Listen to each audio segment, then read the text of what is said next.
Hello everyone and welcome to the first chapter here of our weapon tutorial. So today we're going to start with our project organization and we're going to start preparing to create this amazing concept that we're seeing right here. But before we do that, I do want to give it a shout out to Xin Liu. Xin Liu is the concept artist who designed this weapon. She's an amazing concept artist, and when I saw the weapon, I just had to call her and ask her if we could use it for a tutorial. She was kind enough to let us use it for the tutorial, so now this is the weapon that we're going to be bringing from this idea all the way to the 3D finished prop. So before we start working on the axe though, as you can see, we've been getting a lot of files right now, references, scenes, even like this, like save files, the Blender 1 files. And one of the main things that you need to understand when working in a production pipeline is you need to keep things organized. It's not the same thing to work on your own on your computer and have a mess on your desktop that it is to work on a studio with a lot of people that need to know where your stuff is, even if you're not there. So I'm going to create a couple of folders here that are going to be very important. I'm just going to create a new folder, and we're going to start with 5 folders. So Control C, Control B, Control B, Control B, Control B. There we go. The first folder we're going to rename, and we're going to call this scenes. So all of our scenes are going to be right there.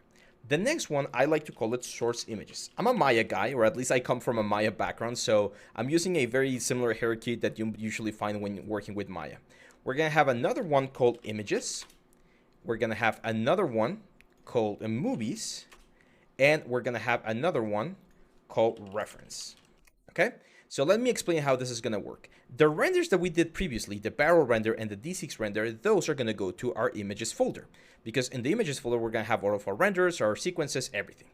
The barrel, along with this blend 1 and blend 1 nodes, we're going to get this into the scenes folder because all of our scenes are going to be here. And this concept right here is actually going to go into source images. I wrote this one.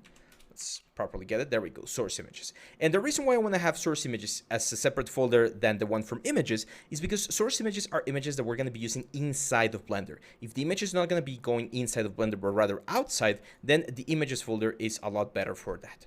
So now that we have this, the next thing that we need to do is we need to get our stuff inside of our scene.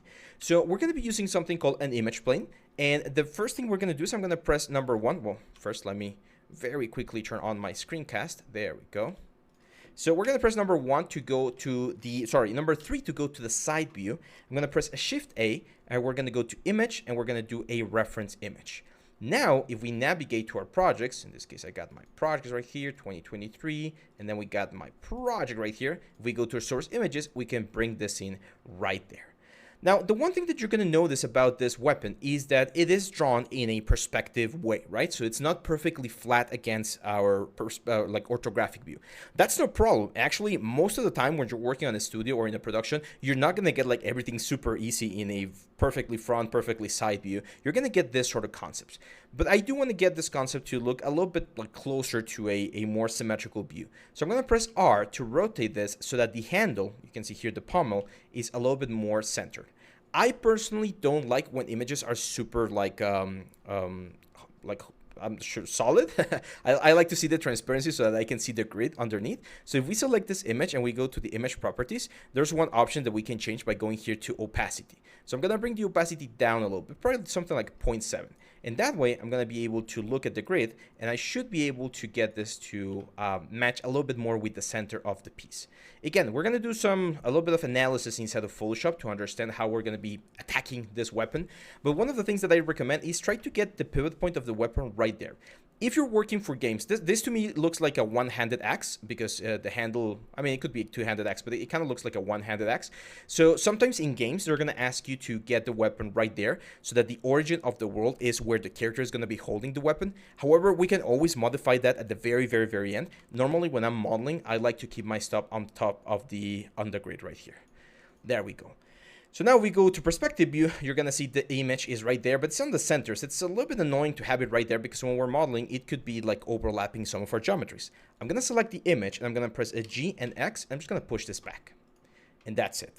So now if we go to number 3, we're always going to see the exact same thing. But if we go to number 1 or in perspective view, we're going to have like clean elements over here. We really don't need the light, so I'm going to delete it. And technically, we don't even need the camera right now, so I'm also going to delete it. As long as we only have our scene right here, this is more than enough to start. And I'm actually, in case you guys are having issues, I'm going to be saving this right here. I'm going to just save this. Where are we going to save them? Of course, we're going to save it on our projects.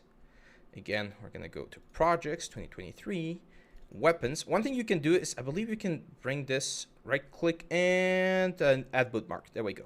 So right here, we're gonna have the bookmark so that we don't have to navigate anymore. It's just gonna go directly here.